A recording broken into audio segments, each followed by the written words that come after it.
Pues el título, los hijos de Dios viven y son guiados por el Espíritu. No puse todo el título completo ahí, está muy largo, pero el título completo sería ese: los hijos de Dios viven y son guiados por el Espíritu. Y vamos a desarrollar la palabra, el mensaje, para ver en qué consiste esta vivencia. Hablar de vida es de una experiencia. O sea, la vida en Cristo es una experiencia de vida, no es una religión. Quiero decirte que el mundo vive hoy, todo el mundo, dos tipos de cristianismo. Un cristianismo con un Cristo afuera y un cristianismo con un Cristo adentro. ¿Dónde estamos nosotros? Los hijos de Dios, ¿qué tipo de cristianismo vivimos? ¿Un cristianismo con el Cristo afuera o un cristianismo con el Cristo adentro? La enseñanza ha estado siendo dirigida a que comprendamos, a que nos afirmemos en la revelación de que como hijos somos templos del Espíritu y que por lo tanto nosotros vivimos con un Cristo adentro. Cristo está adentro. El templo somos cada uno de nosotros.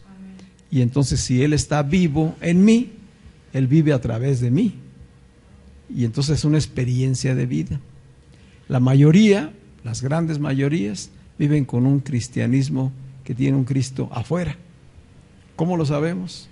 Pues por toda la religiosidad, por todas las tradiciones, las costumbres, y porque las vidas no son transformadas.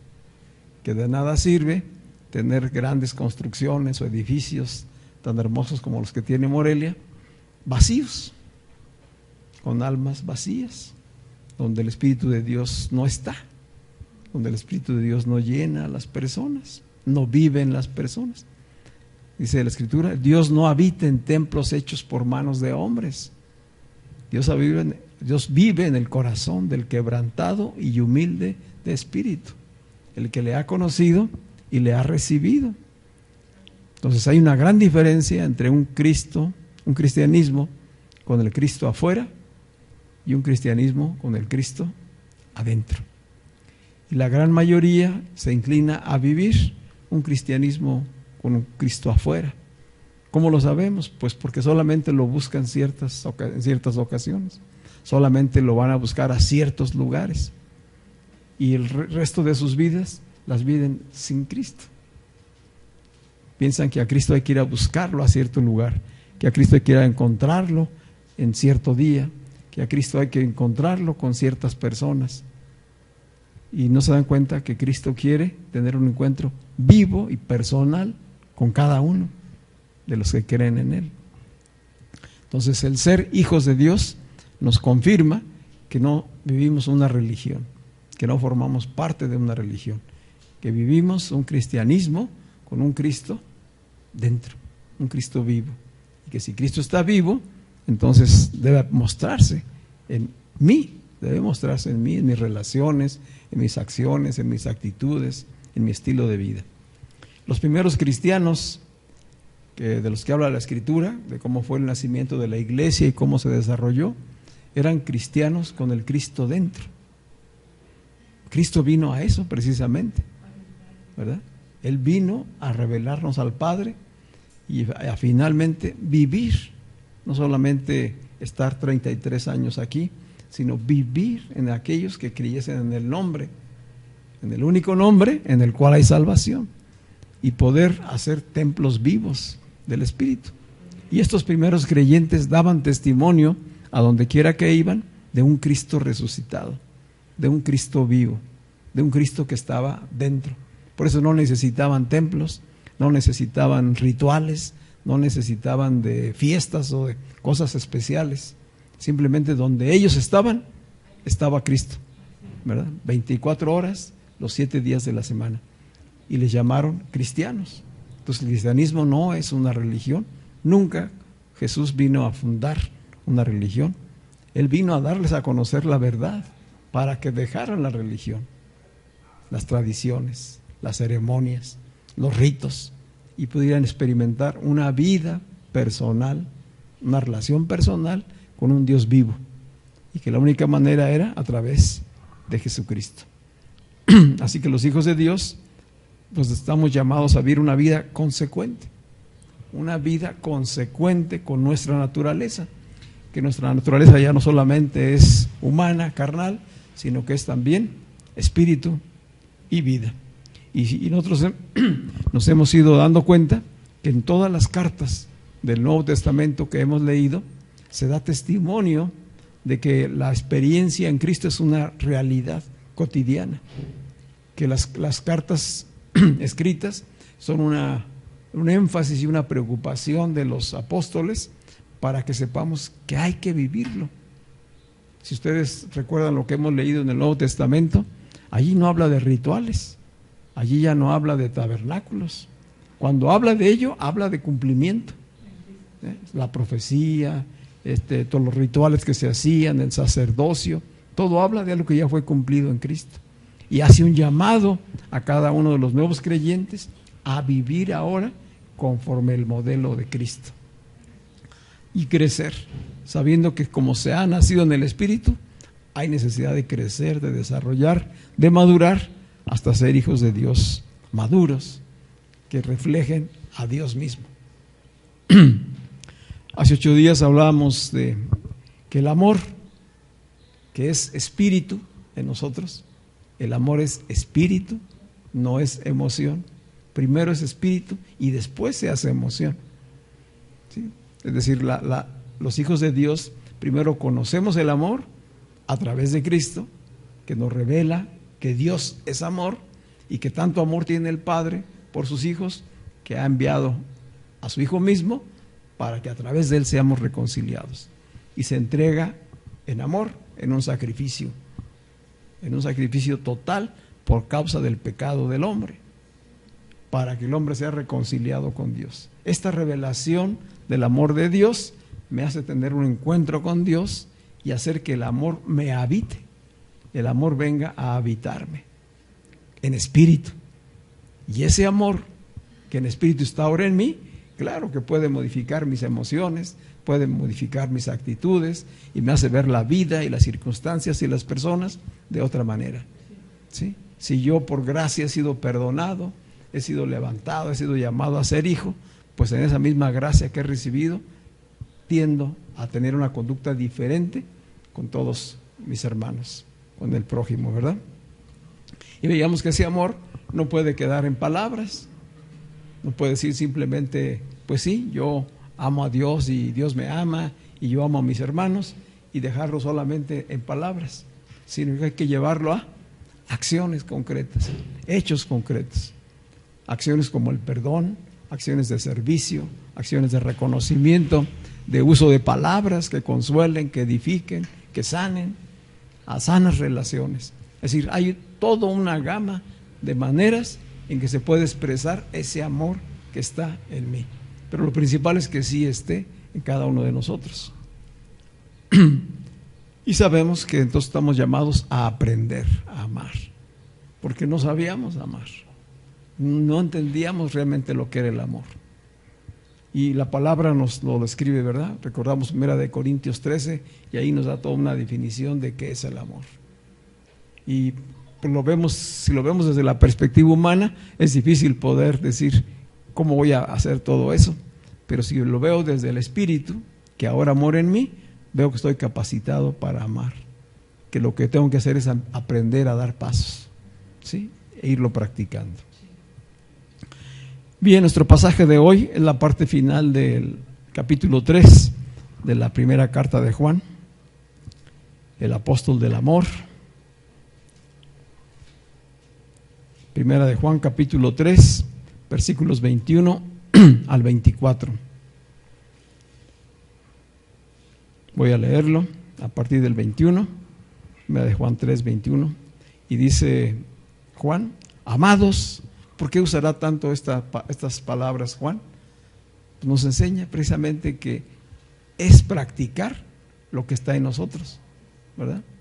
Nosotros podríamos decir, ¿a poco Juan nos ama? Juan amaba a todos, ¿sí? ¿Por qué? Porque el amor de Dios estaba en él. Entonces, tiene el Espíritu, toma la decisión de amar y entonces dice, amados, yo los amo.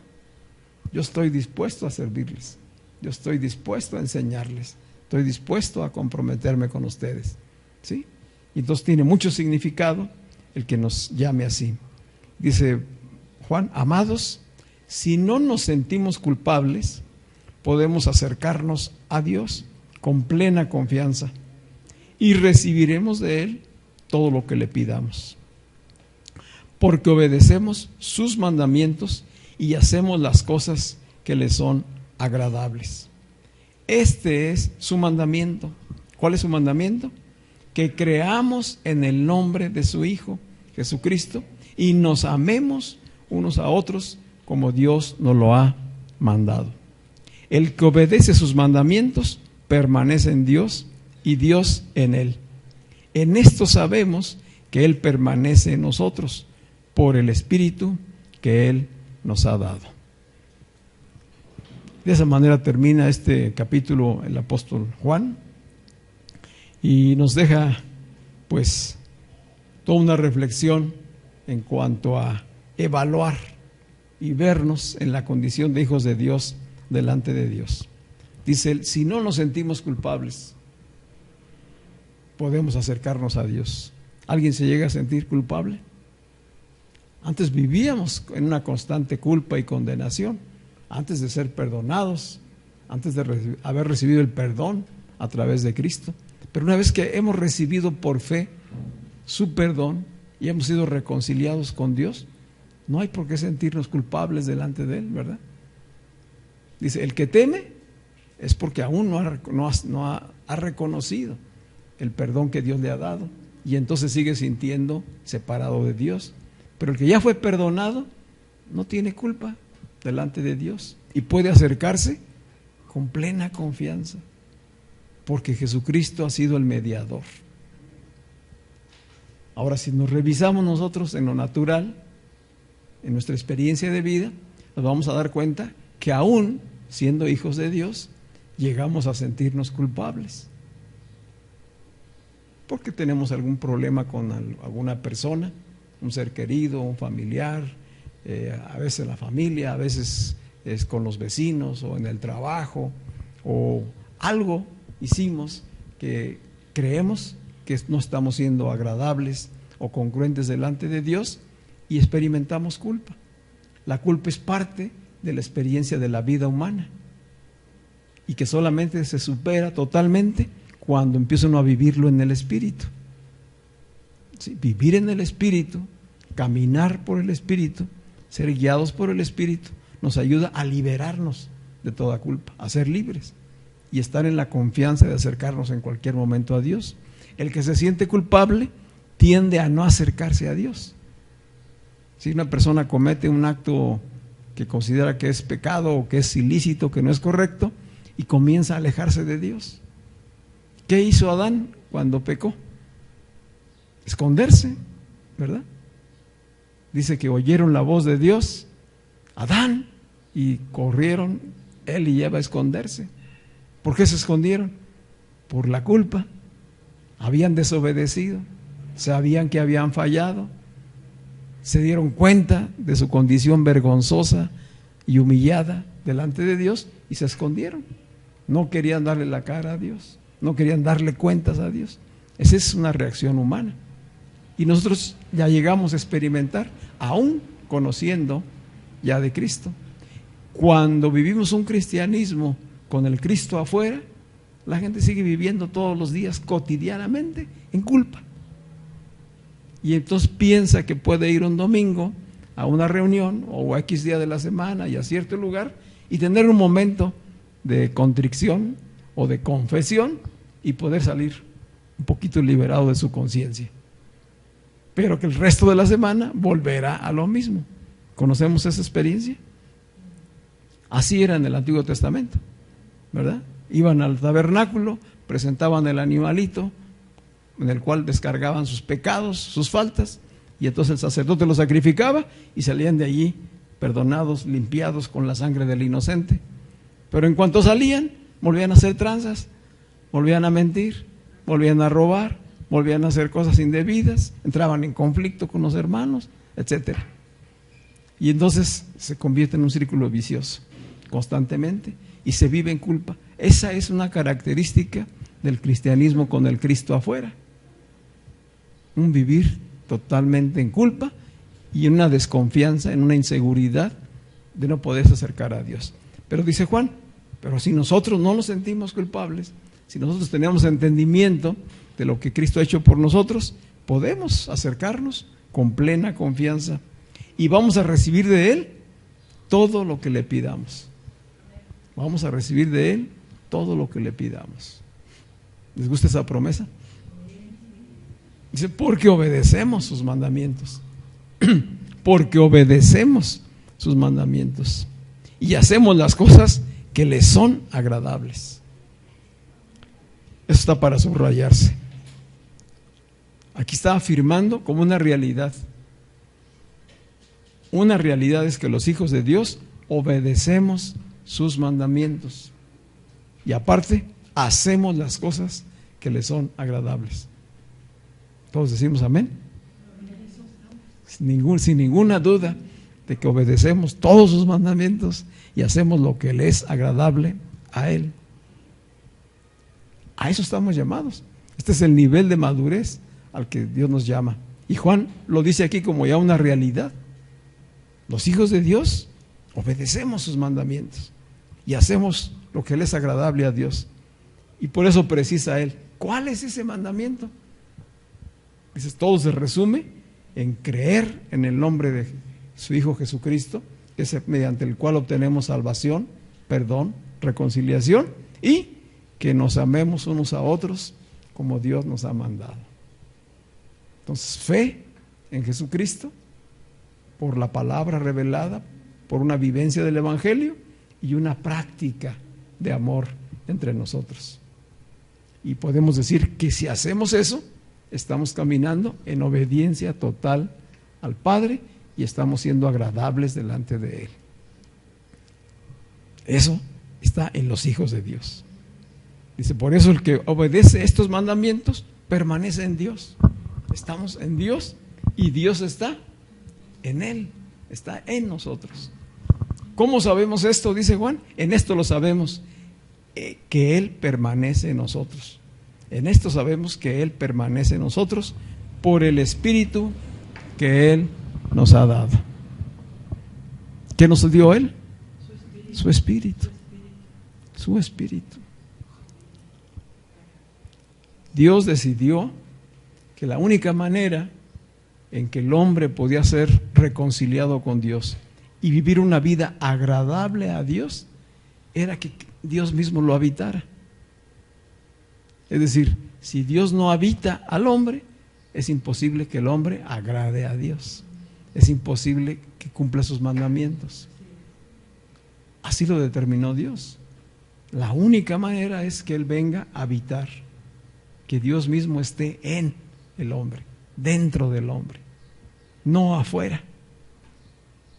Un cristianismo con el Cristo afuera jamás alcanzará a ser agradable a Dios. No logrará cumplir con todos sus mandamientos. Y las pruebas las tenemos en el Antiguo Testamento. No alcanzaron ese nivel de hacer agradables a Dios. Por eso no entraron a la tierra de la promesa toda una generación, ¿verdad? Así que cuando el Espíritu de Dios, que es el Espíritu Santo, vive en nosotros, entonces tenemos la capacidad de poder amar, de poder obedecer, de poder hacer las cosas que le agradan a Dios.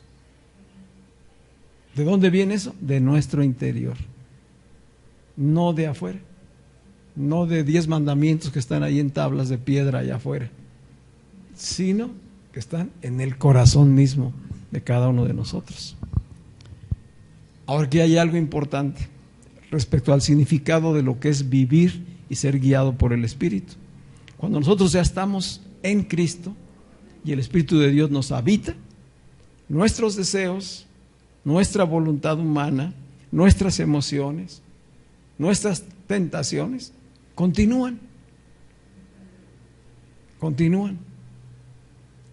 Mientras estemos en estos cuerpos de carne y hueso y habitando aquí en el mundo, eso no ha cambiado, ¿sí?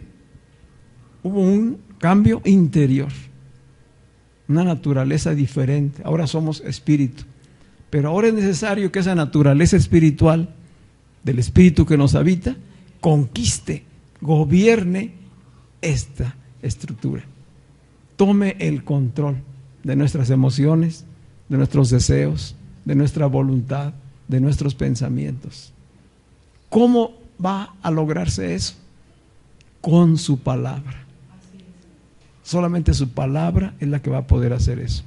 Por eso tenemos la palabra revelada y escrita, para que esa palabra venga constantemente a nosotros, nos limpie, porque dice que es como agua que purifica, su palabra, que renueva nuestra mente, nuestros pensamientos, cambie nuestras emociones y nos mueva a vivir de una manera distinta. ¿Sí? Así que si queremos obedecer a Dios, podemos hacerlo. Ya para los hijos de Dios no es un imposible. Los que no están en Cristo, los que no tienen su Espíritu, es imposible.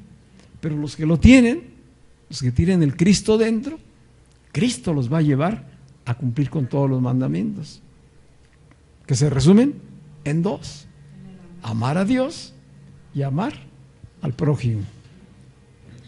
Dijo Jesús: el que me ama, obedece mis mandamientos, practica los mandamientos de Dios. Y la esencia es el amor. No hay mandamiento más grande que este: amar a Dios. Y no se trata solo de una emoción, se trata de un espíritu, que si el espíritu del amor está en mí, estoy vinculado al Padre. Es el vínculo perfecto con el Padre en el amor, y entonces se mueve en horizontal con mis hermanos, con el prójimo. ¿Sí? Sí. La gran diferencia es que antes no teníamos el poder para hacerlo. Antes de Cristo en nosotros no había la capacidad de poder obedecer a Dios, aunque estuvieran los mandamientos ahí, escritos. No matarás, no mentirás. Y constantemente se estaba cometiendo la infracción de esa ley, porque no había la capacidad para superarlo. Pero hoy hay la capacidad, porque el que ya cumplió con todos los mandamientos vive en mí y vive en ti. Él conoce toda la ley y él ya la cumplió. Y hoy nos habita para agradarle al Padre. ¿Cómo le agradamos? En nuestra manera de pensar, en nuestra manera de hablar, en nuestra manera de relacionarnos, en todo lo que hacemos, ¿verdad? Es bien interesante que ante esta limitante que Dios sabía que el hombre tiene de poder agradar a Dios desde su condición de pecador, pues Dios decidió la manera de resolverlo. Y Él decidió que la manera de resolverlo era a través de Jesucristo. Si lo que mantiene al hombre separado de Dios es el pecado, la naturaleza de pecado, caída, separada de Dios, que no tiene acceso a Dios, que no tiene relación con Dios. El gran problema de la humanidad hoy es el pecado. De manera que el pecado no es solamente una enseñanza teológica que está en la Biblia, o no solamente es una doctrina de los cristianos. El pecado es el gran problema de la humanidad, porque la humanidad se rebeló contra Dios. Todos nacen con esa conducta, separados de Dios y contrarios, alejados, rebeldes a Dios, siempre buscando cada quien lo suyo, su propia satisfacción. Y entonces construye todo un sistema. Hay un sistema, hoy le llaman el sistema global, ¿sí?, mundial, que está dominado por el pecado, por la maldad. El hombre, en su naturaleza caída, es un productor de maldad constante.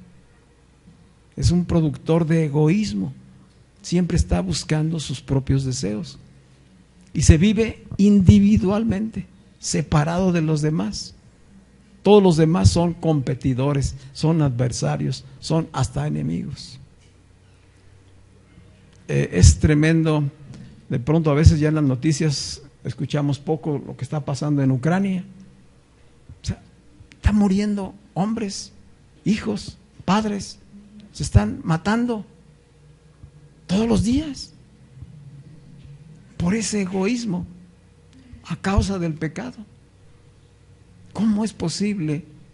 ¿Verdad? Que veía unas imágenes ahora en la semana de los últimos sucesos y la cantidad de muertos que hay a veces en un día es hasta de 600 bajas. Y ya nadie sabe de eso. O sea, escasamente se habla de esas noticias. Y la pregunta es, ¿cuántas madres habrán perdido allí a sus hijos porque eran voluntarios? ¿Cuántos padres habrán muerto ahí por deseos egoístas de ciertos hombres que decidieron crear el conflicto?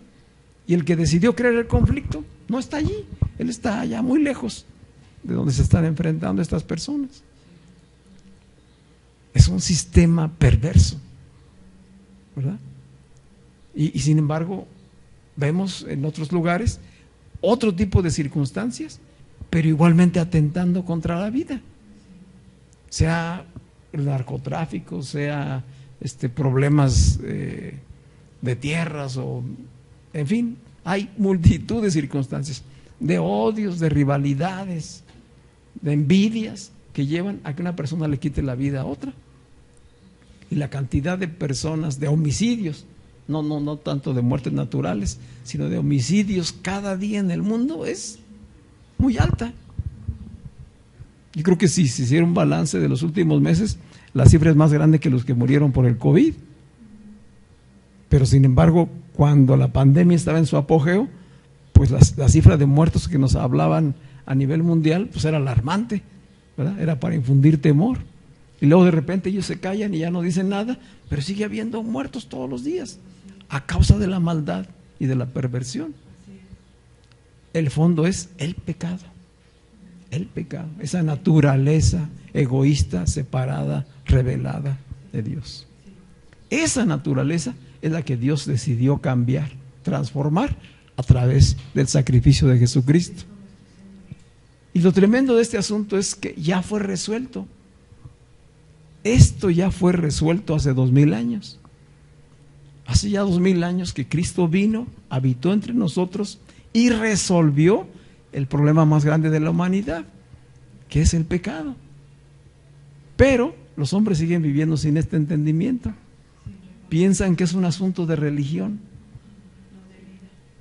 No, eso piensan, que son cosas de religión. Que el pecado es un asunto de la religión cristiana o católica o cualquier otra. No, es un problema de la humanidad separada de Dios por cientos de generaciones. Y que mientras la humanidad no comprenda dónde está la raíz, pues no se va a resolver. Cristo vino a crear una nueva humanidad. Y tú y yo somos primicias de esa nueva humanidad, con el Cristo dentro, viviendo en nosotros. Si toda la humanidad tuviera Cristo adentro, tendríamos una humanidad muy diferente. ¿Lo creen? Sí. Dios sabe que como hijos de Dios, seguimos expuestos a las tentaciones de estos cuerpos, de este sistema en el que estamos. Tenemos adversidad afuera, por el mundo, y tenemos también adversidad dentro. Si nuestros mismos cuerpos, nuestros deseos, nuestras emociones actúan en contra del Espíritu, y el Espíritu quiere actuar en contra de ellos. Hay una batalla en cada uno de nosotros. ¿Sí? Esa es la batalla para finalmente conquistar totalmente nuestro ser y serle agradable a Dios en todo. Y estamos en ese proceso. Esta es la dificultad que muchas personas tienen para comprender la gracia. De que como siendo el hombre tan malo, tan perverso, Dios decida por sí mismo resolver el problema y facilitarle al hombre por medio de la fe el que sea perdonado, justificado y transformado. Hay mucha gente que dice, eso no es posible. O sea, no puede creer en un Dios bondadoso, misericordioso, fiel, que perdona toda la maldad y que le llama al más malvado, hijo mío, a que se ha arrepentido, ¿verdad? Recuerdan cuando Cristo estaba en la cruz, había dos ladrones, esos estaban por causa de su perversión siendo crucificados junto al justo, y uno de ellos permaneció en su perversión y en su maldad sin arrepentirse, pero el otro dijo, Señor, acuérdate de mí cuando estés allá en tu reino. ¿Y qué dijo Cristo? Hoy estarás conmigo. Era un ladrón, había razón para quitarle la vida según la ley romana, pero Dios ahí le extendió su gracia. ¿Por qué? Por la fe con la que él declaró, Señor, acuérdate de mí. Así de sencillo es. Y cuando la gente escucha esto, dice, no, no es posible. ¿Cómo que sí hemos sido tan malos? Así, nomás porque le decimos, perdóname, Señor, creo en ti, ya. Nace del corazón y viene por el Espíritu. Así es la gracia de parte de Dios. Es incomprensible para la mente humana, pero Dios lo decidió. Dice la Escritura en Ezequiel, capítulo 36, Ezequiel 36, 26 al 27. Esta es la manera en que Dios decidió resolverlo y lo anunció desde el Antiguo Testamento. Dice aquí el profeta Ezequiel, que son palabras de Dios, dice, les daré a mis hijos, a mi pueblo, les daré un corazón nuevo y pondré en ustedes un espíritu nuevo. Mucha atención. Les quitaré el corazón de piedra que ahora tienen y les daré un corazón sensible. Pondré en ustedes mi espíritu. ¿Qué iba a poner Dios? Pondré en ustedes mi espíritu y haré que cumplan mis estatutos y que obedezcan y pongan en práctica mis preceptos. Solamente así era posible que el hombre pudiera hacerlo. Si no, sería imposible. Esta es la promesa y el anuncio del nuevo pacto. A través de Jesucristo, a través de la fe en Jesucristo, Dios pondría su propio espíritu en nosotros. Un Cristo dentro, no un Cristo afuera. Él pondría a su propio Hijo en cada uno de los creyentes para que cada creyente pueda decir, Padre nuestro, desde el interior del Espíritu. Y si entonces haré que cumplan mis estatutos y que obedezcan y pongan en práctica mis preceptos. ¿Dónde está la capacidad para hacer una vida agradable a Dios, para cumplir con todos sus mandamientos? En tener su Espíritu. Todos los hijos de Dios viven en el Espíritu y son guiados por el Espíritu. Allí reside, no en nuestra manera de pensar humana, sino en lo que Dios ha prometido y ha cumplido. Esta palabra de Ezequiel 36 se cumplió totalmente a través del sacrificio de Jesucristo. Y cuando Jesucristo finalmente ascendió a los cielos, Él envió el Espíritu. Este Espíritu del que está hablando aquí Ezequiel es la promesa del Espíritu Santo que Jesús hizo y que fue derramado el día de Pentecostés. Entonces su Espíritu está ¿dónde? En sus hijos. Está un Espíritu dentro y está capacitando a cada creyente para cumplir con todos los mandamientos de Dios. Dice la segunda carta a Timoteo, capítulo 1, versículo 7. ¿Cómo es ese Espíritu?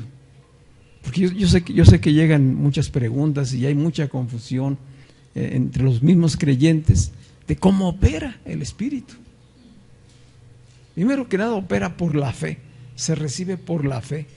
y es el Espíritu de Dios mismo, de acuerdo a lo que Él prometió y dijo en su palabra y que está revelada. Pero dice aquí, escribiéndole Pablo a Timoteo, segunda carta de Timoteo 1:7, dice: porque no nos ha dado Dios un espíritu de temor, sino de poder, de amor y de dominio propio. ¿Qué tipo de espíritu nos ha dado Dios? Espíritu de poder, de amor y de dominio propio. Dominio propio es tener gobierno sobre sí mismo, ¿verdad?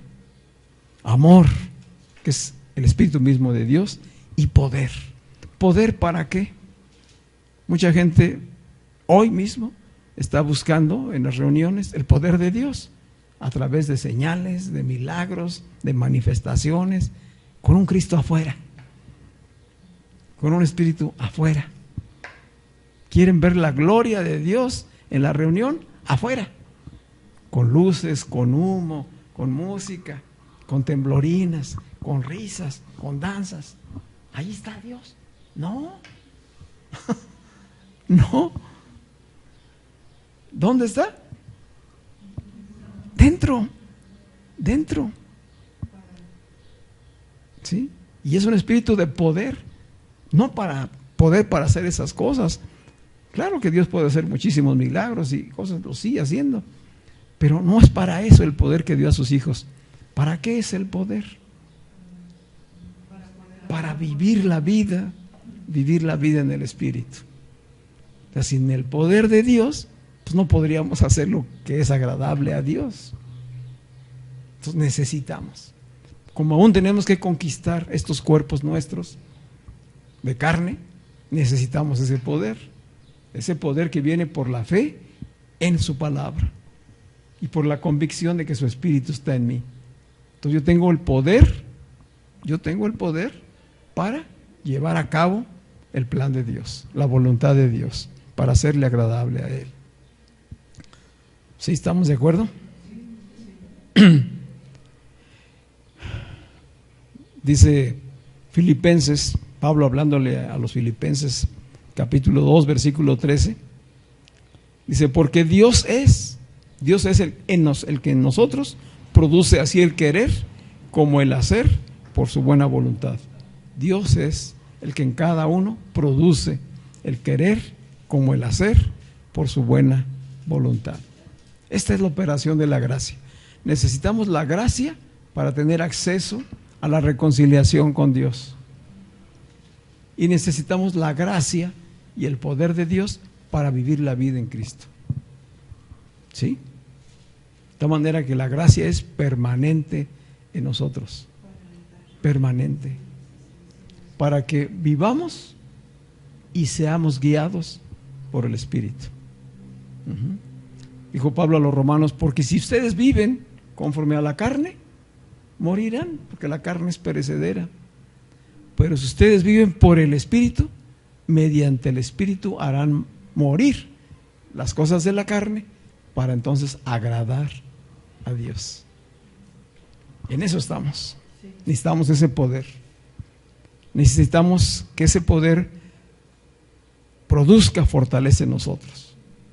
Es decir, el poder del que habla Dios, que nos ha dado con su propio Espíritu, es para cumplir su voluntad, ser agradables a Él. Segundo, para fortalecernos ante la prueba, ante la tentación, ante el sufrimiento, ante las diferentes dificultades que enfrentamos.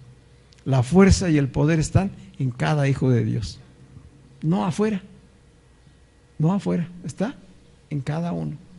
Somos templos vivos del Espíritu, y en todo lugar donde estemos podemos acudir a Él en cualquier necesidad o circunstancia para decirle: fortaléceme. ¿Sí? En cada situación que enfrentemos, puede ser enfermedad, puede ser tentación, puede ser conflictos X, debilidades que tengamos, ataques del mismo sistema hacia nosotros. Los primeros creyentes sufrieron mucho, padecieron mucho de persecución. ¿Y qué hacían los escritores? Animarlos, a decirles: el Espíritu vive en ustedes, no desfallezcan, perseveren, ¿verdad? Hoy nos está diciendo lo mismo a nosotros.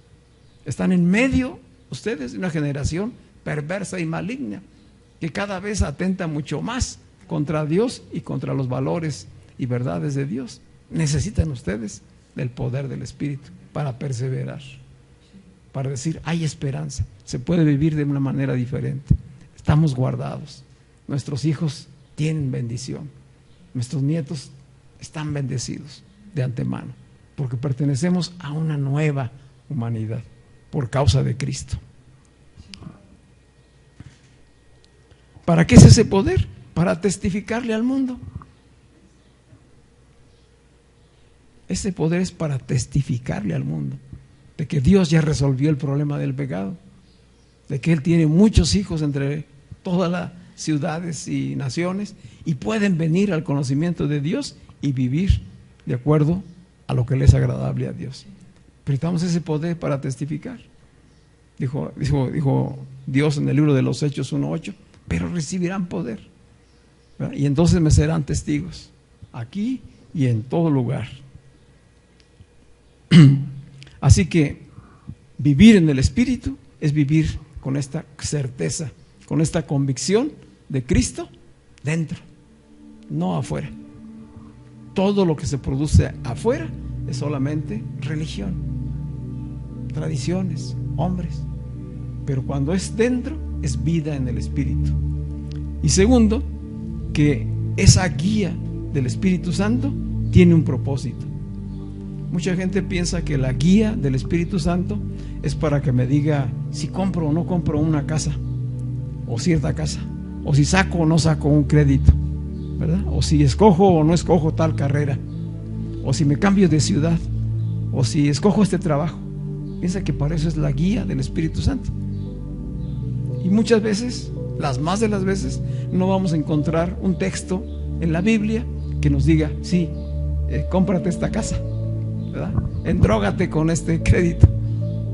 No la vamos a encontrar que diga allí, ¿verdad? Y entonces, ¿qué hacen las personas?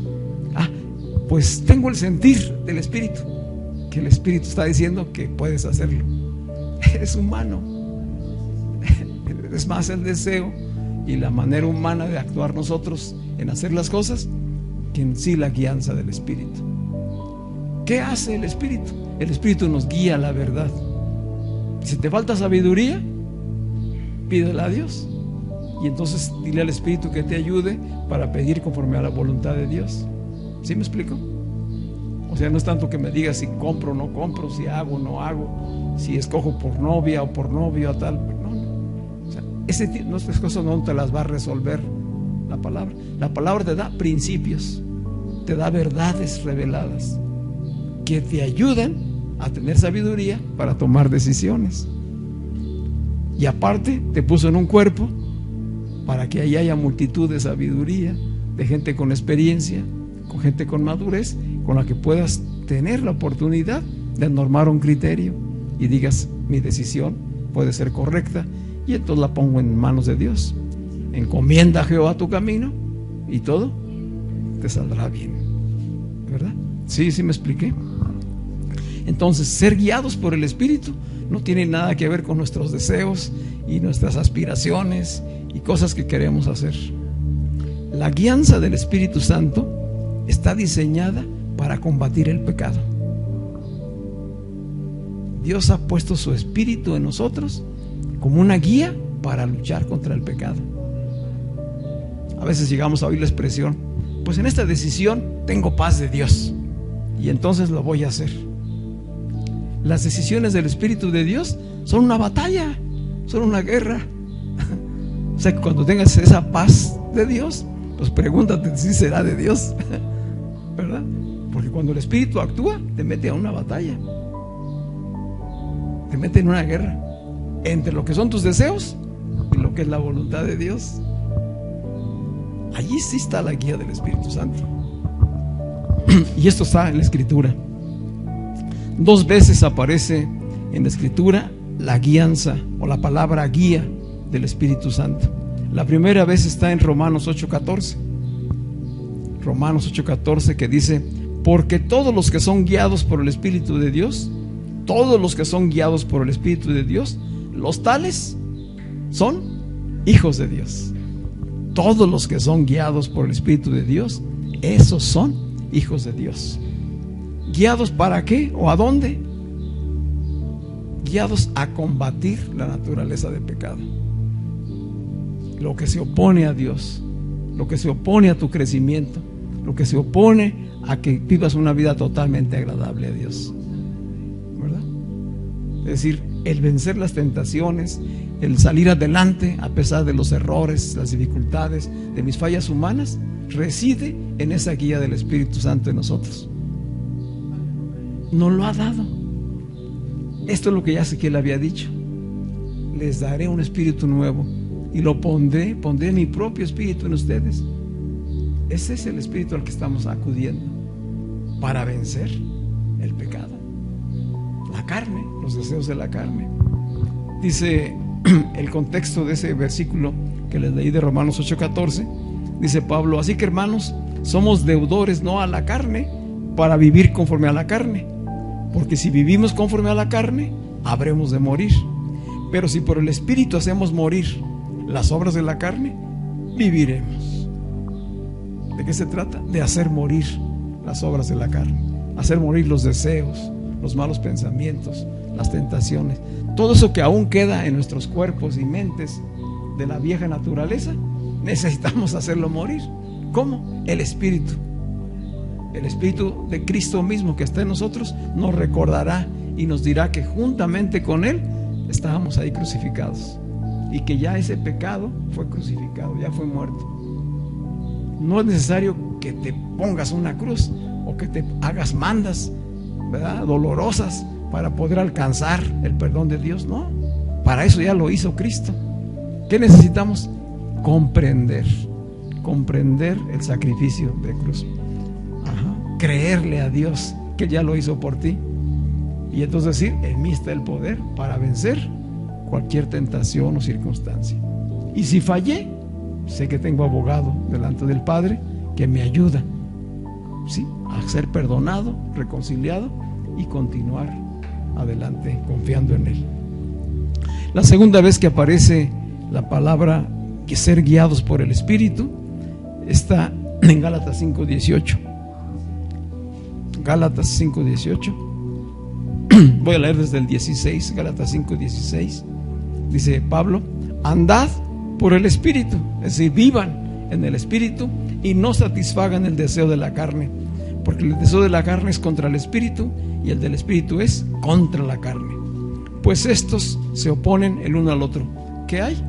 Una batalla, un conflicto. Estos se oponen, dice Pablo, el Espíritu y los deseos de la carne, de manera que no pueden hacer lo que ustedes desean. Pero si son guiados por el Espíritu, no están bajo la ley. Pero si son guiados, dice el 18, no están bajo la ley. Es decir, no hay condenación, no hay culpa.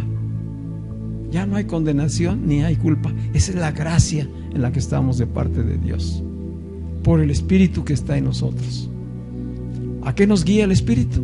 A recordarnos la verdad que ya nos fue revelada.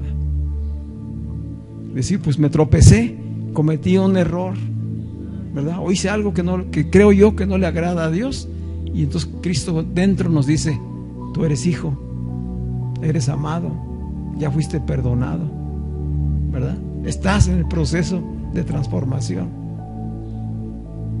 Pídele perdón a Dios, confiesa tu falta, reconcíliate con tu hermano, corrige, restaura lo que hayas hecho mal. Es decir, no es para condenación. Cada vez que fallamos no es para condenarnos, es para avanzar, para crecer. Es decir, esto no lo vuelvo a cometer. Ya sé que soy débil en esa área, entonces me fortalezco en el poder del Espíritu, en su amor, en su sabiduría, en sus verdades, en sus principios. Y entonces soy guiado por el Espíritu. Entonces la guía del Espíritu es para combatir el pecado. Es poder de Dios actuando en nosotros. Y la vivencia en el Espíritu nos lleva a vivir de acuerdo a la voluntad de Dios, a lo que le agrada a Dios, desde el Espíritu, con el Espíritu dentro, no afuera. ¿Sí? Así que los hijos de Dios estamos en una batalla constante para darle muerte al pecado. La única manera en la que un creyente, un hijo de Dios, puede decir que está guiado por el Espíritu Santo es cuando activamente hace morir las obras de la carne. Activamente hace morir las obras de la carne. Y ahí está la lista de obras, ahí en Gálatas, ¿verdad? ¿Cuáles son las obras de la carne? Pues ahí está toda una lista abundante que podemos identificar perfectamente. Dice, pero el Espíritu produce en nosotros amor, gozo, paz, paciencia, fe, mansedumbre, templanza. Dice, contra tales cosas ya no hay ley. Amén. Vamos a estar de pie.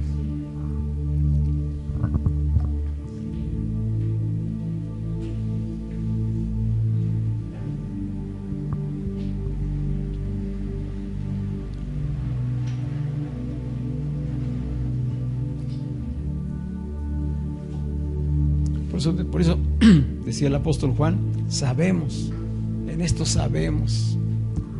Habla de conocimiento, de revelación, de entendimiento. Sabemos que su Espíritu está en nosotros. Por eso decimos, somos hijos de Dios. ¿No somos perfectos? Claro que no.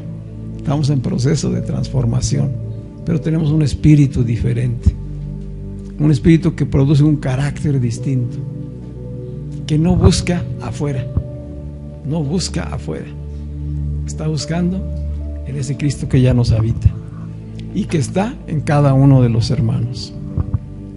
Recordamos las palabras de Pablo a los romanos ahí en el capítulo 8, dice, mas vosotros no vivís según la carne, sino según el Espíritu, si es que el Espíritu de Dios habita en ustedes. Y si alguno no tiene el Espíritu de Cristo, entonces no es de él. Pero si Cristo está en ustedes, el cuerpo en verdad está muerto a causa del pecado, porque fue crucificado, mas el Espíritu vive a causa de la justicia de Cristo en nosotros. Esta es la obra preciosa que ya Dios ha hecho, ¿verdad?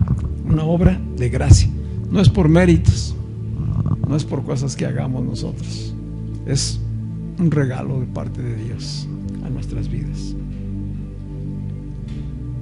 Decía el apóstol Pedro, hablando de este mismo contexto, dice Pedro, por lo tanto, vivan como hijos de Dios obedientes.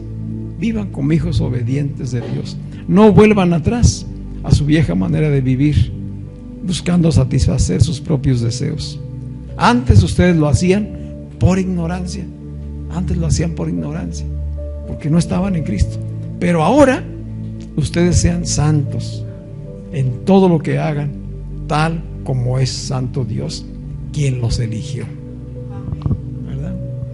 Él es santo, santo, santo, y decidió habitar en nosotros.